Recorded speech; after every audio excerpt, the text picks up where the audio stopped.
प्रजा के बिना राजा का राज शून्य है।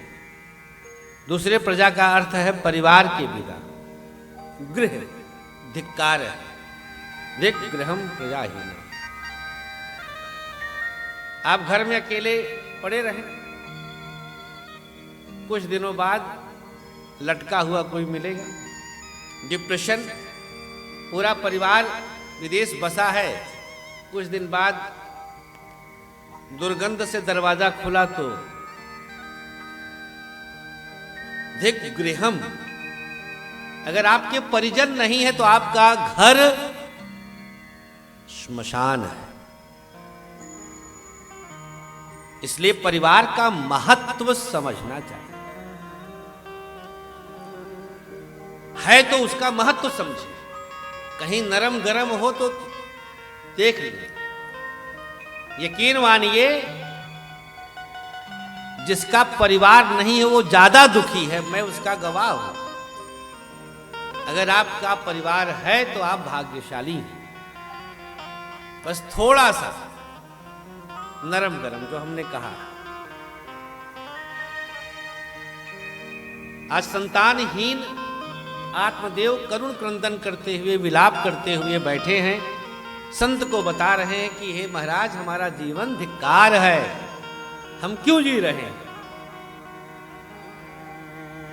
हमारा परिवार ही नहीं, हमारा ज्ञान, हमारा धन, और इतना ही नहीं, आगे बताते हैं करेला कैसे नीम चढ़ता है।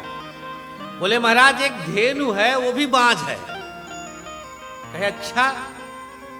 बोले हाँ, उसको भी बच्चे नहीं हो रहे। अब बताओ इससे बढ़कर के और क्या मैं बताऊं कि मेरे यहां जो वृक्ष लगाए हुए हैं वो फल भी नहीं दे रहे। सोचिए,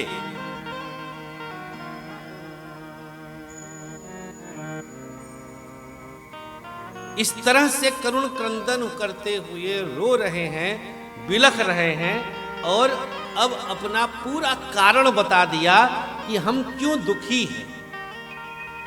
बोले हम तो घर छोड़कर आए भैया, अब यहां पर अब हमारे पास मृत्यु के अलावा कोई और चारा नहीं शेष है।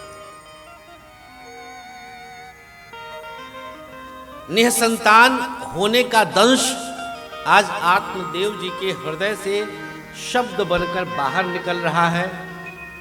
संत सुन रहे हैं। संतों का एक स्वभाव होता है कि वो किसी के भी दुख में अपने आप को समाहित कर लेते हैं, उसको महसूस कर लेते हैं। संत कह सकते हैं कि दुख को हर लेते हैं, इसीलिए वो संत होते हैं। संत बोले, समझाए कि भैया ये सब कर्म फल है, भोगना पड़ता है। कर्म फल भोगना पड़ता है, के सुख दुख का कारण नहीं है। बहुत बड़ी बात है ये, बहुत बड़ा सूत्र आज आप लोग ले लीजिए। आज की कथा का सार दे रहा हूं। आपके जीवन में प्राप्त कोई भी दुख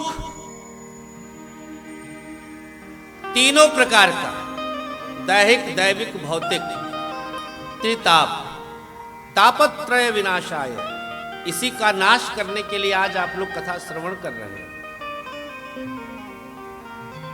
तीनों प्रकार का कोई भी दुख अगर आपके जीवन में है तो पूर्णतया उसके जिम्मेदार स्पेशली सिर्फ आप हैं।